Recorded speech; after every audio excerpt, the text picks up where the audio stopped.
नमस्कार दोस्तों, स्वागत है आप सभी लोगों का एक बार फिर से। यह वीडियो ध्यान से देखना। आज की इस वीडियो में मैं आप लोगों को बताऊंगा कि सोमवार के दिन क्या करना चाहिए जिससे हमारे अध्यात्म उन्नति हो और हम जल्द धनवान बने। साथ ही इस वीडियो में मैं आप लोगों को बताऊंगा कि सोमवार के दिन ऐसे कौन से कार्य करने से भगवान भोलेनाथ नाराज होते हैं। तो वीडियो को पूरा जरूर देखना, क्योंकि भगवान शंकर ही एक भोलेनाथ है जो कि थोड़ी सी पूजा पाठ से प्रसन्न हो जाते हैं। संसार में सबसे ज्यादा सेवक, सबसे ज्यादा भक्ता भगवान भोलेनाथ है, क्योंकि भोलेनाथ को भोले भंडारी भी कहते हैं और ये थोड़ी सी पूजा पाठ से प्रसन्न हो जाते हैं। इन्हें और देवी देवताओं की तरह लंबे लंबे अनुष्ठान या फिर पूजा पाठ इनके लिए करने की जरूरत नहीं है। बस एक ही, अगर मन से, सच्चे मन से, पूरे विश्वास के साथ भगवान को एक पुष्प चढ़ा देते हैं तो खुश हो जाते हैं और आप जो भी चीज मांगते हैं वह चीज को भगवान भोलेनाथ अवश्य प्रदान करते हैं। इसलिए भगवान भोलेनाथ को दाता कहा जाता है। भगवान भोलेनाथ ने आज तक जितने भी उनके भक्त हुए, जो भी चीज मांगे भगवान भोलेनाथ ने, वह हर सारे चीज अपने भक्तों को दिए हैं जो कि वह चाहते। तो वीडियो को ध्यान से देखना, आज की वीडियो में बहुत ही सुंदर है। सर्वप्रथम तो जो लोग भगवान भोलेनाथ की कृपा प्राप्त करना चाहते हैं, ऐसे व्यक्ति को रुद्राक्ष धारण करना चाहिए। ऐसे व्यक्ति को पारद शिवलिंग की पूजा करनी चाहिए। ऐसे व्यक्ति को क्या करना चाहिए, बेल की जो जड़ है ये अवश्य धारण करना चाहिए, क्योंकि हम कई बार वीडियो में बता चुके हैं बेल की जड़ धारण करने के बाद भोलेनाथ की कृपा प्राप्त होना शुरू हो जाते हैं। तो इस वीडियो में आप लोगों को बताना चाहूंगा, बहुत से लोग आप में से कमेंट करते हैं गुरुजी नवग्रह की पीड़ा है, तो नवग्रह की पीड़ा दूर करने के लिए सोमवार के दिन क्या करना चाहिए। तो अगर सूर्य ग्रह से आपको कोई परेशानी, सूर्य ग्रह अगर आपको परेशान करते हैं तो शिवलिंग पर जल अभिषेक करें। शिवलिंग पर जल अभिषेक करने से सूर्य के जो ताप होते हैं, सूर्य के जो अनिष्ट प्रभाव होते हैं, दूर होते हैं।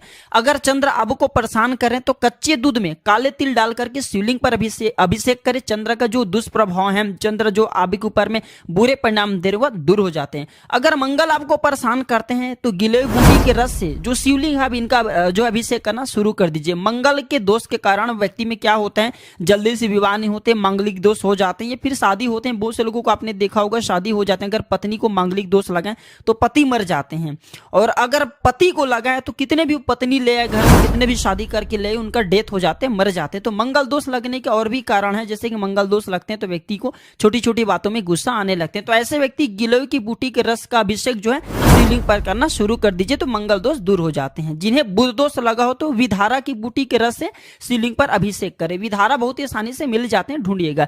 बृहस्पति जिनके कमजोर है, जैसे कि जिनके गुरु कमजोर है, बृहस्पति कमजोर है, ऐसे व्यक्ति को आत्महानि होता है, यानी कि मान सम्मान नहीं मिलता। कहीं भी चले जाइए लोग इनकी इज्जत नहीं करते और जो धार्मिक कार्य इन पर इनके मन नहीं लगते। तो ऐसे व्यक्ति कर एक बार भी अगर कच्चे दूध में हल्दी मिलाकर के शिवलिंग पर अभिषेक कर देते हैं तो बृहस्पति के जो कुप्रभाव है दूर हो जाते हैं। शुक्र के कुप्रभाव को दूर करने के लिए पंचामृत से शिवलिंग पर अभिषेक करने से शुक्र के जो कुप्रभाव है दूर होते हैं। जो व्यक्ति जिनके कुंडली में शुक्र कुप्रभाव दिखाते हैं, ऐसे व्यक्ति धन से वंचित रह जाते हैं, ऐसे व्यक्ति धनवान नहीं बनते, ऐसे व्यक्ति भिखारी हो जाते हैं। तो जल्द धनवान बनना चाहते हैं तो भगवान शंकर को किसी भी सोमवार के दिन में पंचामृत से अभिषेक कर देना बहुत ही लाभकारी होता है, धन आने का मार्ग खुलते हैं। शनि से बचने के लिए गन्ने के रस अभिषेक करने से, ध्यान से सुने, जो लोग शनि की पीड़ा से परेशान रहते हैं, ऐसे व्यक्ति अगर शिवलिंग पर गन्ने के रस का अभिषेक करते हैं तो शनि के कुप्रभाव समाप्त होते हैं, ऐसे धर्म शास्त्रों में लिखा। और ये तत्काल फल देते हैं, ये तत्काल फल देते हैं। आपको शनि के मंत्रों का उच्चारण करने की जरूरत नहीं है, बस भगवान शंकर से प्रार्थना करना और गन्ने का रस अभिषेक कर देना। शनि के कुप्रभाव, शनि की 7.5 अढ़ैया पौनी दशा जो भी चले तत्काल समाप्त होती है। राहु केतु की अगर दशा से परेशान है तो भांग से शिवलिंग पर अभिषेक करें, इससे राहु केतु के कुप्रभाव समाप्त होते हैं। जितने भी नवग्रह बताए हैं, ये नवग्रह को भगवान शंकर ने स्वयं बनाया, सभी को आशीर्वाद दे करके नवग्रह मंडल स्वयं तैयार किए थे। आइए इस वीडियो में जानते हैं कि भगवान शंकर को कौन सा कामना के लिए कौन सा चीज चढ़ाना चाहिए जिससे आपकी मनोकामना की पूर्ति हो। वीडियो को ध्यान से देखना।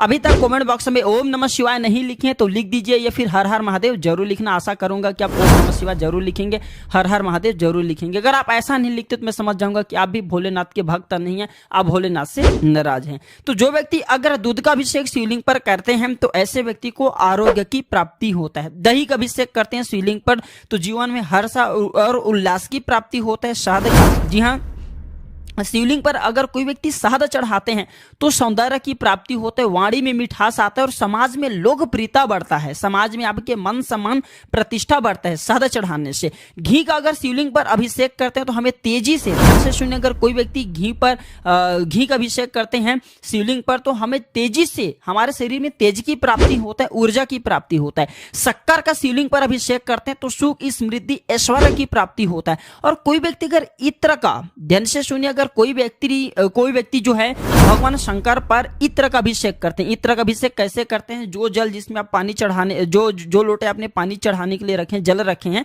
उस जल में इत्र की कुछ बूंद डालना होता है, तो इसे इत्र का अभिषेक बोल सकते हैं। तो ये अगर आप भगवान शंकर पे इत्र का अभिषेक करते हैं तो इससे धर्म की प्राप्ति होता है और आरोग्य की प्राप्ति होता है। जो बार बार बीमार पड़ते हैं, समझ में नहीं आ रहे करे तो करे क्या, सभी मार्ग से परेशान हो चुके हैं, ऐसे व्यक्ति इत्र का अभिषेक भोलेनाथ को जरूर करें, उसी टाइम से तत्काल रिजल्ट मिलते हैं। फिर देखना स्वास्थ्य जो है, स्वास्थ्य में धीरे धीरे सुधार आना शुरू हो जाते हैं। और अगर ये इत्र का अभिषेक करते हुए महामृत्युंजय मंत्र का पाठ करते फिर सोने पे सुहागे हैं, मृत तुल्य व्यक्ति को भी जीवित किया जा सकता है इस उपाय से। अगर कोई व्यक्ति सुगंधित तेल का अभिषेक शिवलिंग पर करते हैं तो ऐसे व्यक्ति को धन्य धन की प्राप्ति होता है, जीवन में सभी भौतिक सुखों की प्राप्ति होता है। शिवलिंग पर चंदन का अभिषेक करने से समाज में यश और मान सम्मान की प्राप्ति होता है। और अगर कोई व्यक्ति केसर अगर अर्पित करते हैं तो दाम्पत्य जीवन सुखमय होता है। विवाह में आने वाले समस्त जो अड़चने होती हैं, जिनकी विवाह में कोई तकलीफ आ रही, बाधा आ रही, ऐसे व्यक्ति चढ़ाइए तो बिल्कुल अड़चने दूर होती है। मनचाहा जीवन साथी प्राप्त होता है, विवाह के जो योग हैं वो शीघ्र बनते हैं। अगर कोई व्यक्ति भांग अगर शिवलिंग पर चढ़ाते हैं तो समस्त पाप, जितने भी पूर्व समय में किए गए पाप होते हैं, दोष होते हैं, वह दूर हो जाते हैं। धतूरे चढ़ाते हैं भगवान शंकर को तो पुत्र की प्राप्ति होता है, कुल का नाम रोशन होता है और इसे भगवान शंकर के साक्षात आशीर्वाद प्राप्त होता है। आंवले का रस अगर आप शिवलिंग पर चढ़ाते हैं तो दीर्घायु की प्राप्ति होता है, अकाल मृत्यु कभी नहीं होता। दोस्तों अभी तक वीडियो को लाइक नहीं की तो लाइक जरूर कर देना और हमारे चैनल को सब्सक्राइब जरूर कर लेना। मैं क्यों बोल रहा हूं? क्योंकि प्राचीन ज्ञान चैनल का मकसद है जनहित एवं जन कल्याण करना। क्योंकि प्राचीन ज्ञान चैनल से हम जितने भी कमाई करते हैं इसके अधिकतर पैसे गरीब एवं असहाय लोगों की सेवा में समर्पित कर देते हैं। आप हमारे वीडियो को देखते हैं तो हमें खुशी मिलती है, हमारे वीडियो में बताए गए उपाय को करते हैं तो हमें भी पुण्य की प्राप्ति होती है। गन्ने का रस अभिषेक करने से घर में आपसी जो प्रेम है वो बढ़ता है, धन की भी प्राप्ति होता है। अगर कोई व्यक्ति गेहूं शिवलिंग पर चढ़ाते हैं तो योग्य संतान की प्राप्ति होता है, या फिर जिनके घर में संतान नहीं आ रहे ऐसे व्यक्ति के घर में संतान की किलकारी गुजने लगते हैं। चावल शिवलिंग पर चढ़ाते हैं तो सुख समृद्धि की प्राप्ति होता है, इसे अक्षत कहा जाता है, न समाप्त होने वाला चावल जरूर चढ़ाना चाहिए, इससे सुख समृद्धि की प्राप्ति होता है और मानव जीवन में सुख समृद्धि जरूर चाहिए। तिल चढ़ाते हैं शिवलिंग पर तो समस्त पापों से हमें मुक्ति मिलती है, पूर्व समय के जो किए गए पाप होते हैं वो मिट जाते हैं। आइए इस वीडियो में मैं आप लोगों को बताना चाहूंगा कि सोमवार के दिन क्या करना चाहिए।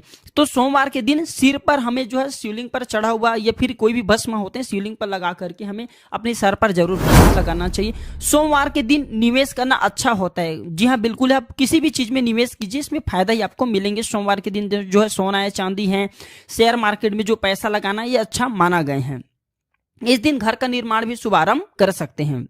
सोमवार को सुबह क्या करना चाहिए? तो सोमवार के दिन सुबह जल्दी स्नान करके पूजन पाठ करना चाहिए और भगवान शंकर जी के 108 बार महामृत्यु मंत्र का जाप करते हैं, महामृत्युंजय मंत्र का, तो जहां भी जाइए आपको सफलता मिलना शुरू हो जाते हैं। एक दिनचर्या बना लीजिए। अगर डेली के नहीं कर सकते सप्ताह में तो सोमवार के दिन जो है चयन कर लीजिए। सोमवार के दिन शिवलिंग पर क्या चढ़ाना चाहिए अभी मैं पूरे वीडियो में बता चुका हूं, लेकिन हो सके तो भोलेनाथ को शुद्ध जल से स्नान कराइए सर्वप्रथम। इसके बाद संतान प्राप्ति करने के लिए शिवलिंग पर बेलपत्र चढ़ा सकते हैं, अक्षत चढ़ा सकते हैं, मनोकामना के लिए दूध फूल ये सब चढ़ा सकते हैं। कुछ नहीं चढ़ा सकते तो भगवान भोले भंडारी को बेलपत्र जरूर चढ़ाना चाहिए, आंकड़े का फूल जरूर चढ़ाना चाहिए, इससे भगवान भोलेनाथ प्रसन्न होते हैं। जो भी चीज मांगेंगे वह सारी चीज आपको देंगे। सोमवार को शिव की पूजा कैसे करें? तो सुबह जल्दी उठ करके स्नान कर लीजिए, इसके बाद जो है घी का दीपक जलाइए और जैसे जो भी देवी देवताओं की पूजा करते हैं वैसी शिवलिंग की पूजा कर सकते हैं। सोमवार के व्रत में क्या नहीं करना चाहिए यही जानकारी देने के लिए इस वीडियो में आया हूं।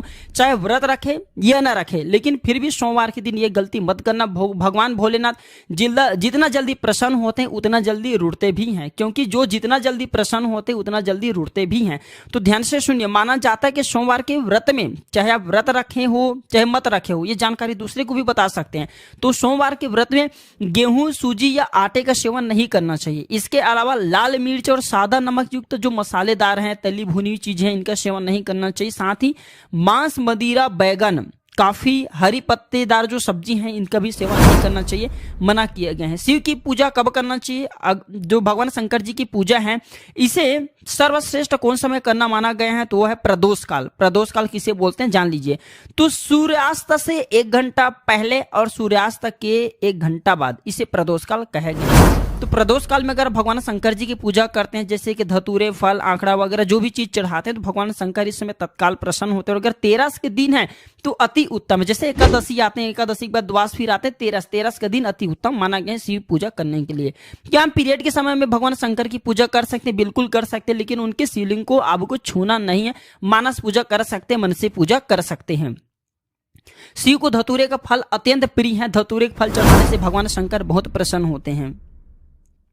शिवलिंग पर जल चढ़ाने के नियम जान लीजिए, अन्यथा भगवान भोलेनाथ के क्रोध का सामना भी करना पड़ सकता है। बहुत से लोग क्या करते हैं, शिवलिंग पर जल चढ़ाते हैं, शिवलिंग पर 1 लोटा जल रखें और तत्काल जो है सेकेंडों नहीं लगते, 5 से 10 सेकंड के भीतर में तत्काल वह जल चढ़ा देते हैं। भगवान शंकर पर अगर आप जल अभिषेक करना चाहते हैं तो इसी बात का विशेष ध्यान रखना है। मनोकामना के लिए चढ़ा रहे हैं, इच्छा पूर्ति करने के लिए या फिर भक्ति प्राप्त करने के लिए चढ़ा रहे हैं, तो भगवान शंकर को जल हमेशा जो है धीरे धीरे अर्पित करना चाहिए। अगर आप भगवान शंकर को जल्दी से जो जल अर्पित करते हैं तो भगवान शंकर नाराज होते हैं, क्योंकि भगवान शंकर ने जब विष पान किए थे तो उनके विष को मिटाने के लिए देवताओं ने थोड़ी थोड़ी धीरे धीरे मात्रा में जो है जल अर्पित की थे। और आपने अभी तक देखा होगा, ये फिर आप जरूर देखे होंगे, मंदिर में भगवान शंकर जी के लिए एक पात्र में जल रखा जाता है और थोड़ी थोड़ी कुछ कुछ बूंदे जो होती हैं शिवलिंग पर गिरता है, ताकि भगवान शंकर के जो विष हैं, जो गर्मी शरीर में विष पीने के कारण वह शांत हो, और शांत होते भगवान शंकर प्रसन्न होते। भगवान शंकर की पूजा में क्या नहीं चढ़ाना चाहिए? भयंकर पाप लगते हैं। आइए जानते हैं, फिर मैं वीडियो समाप्त करूंगा। अभी तक कमेंट बॉक्स में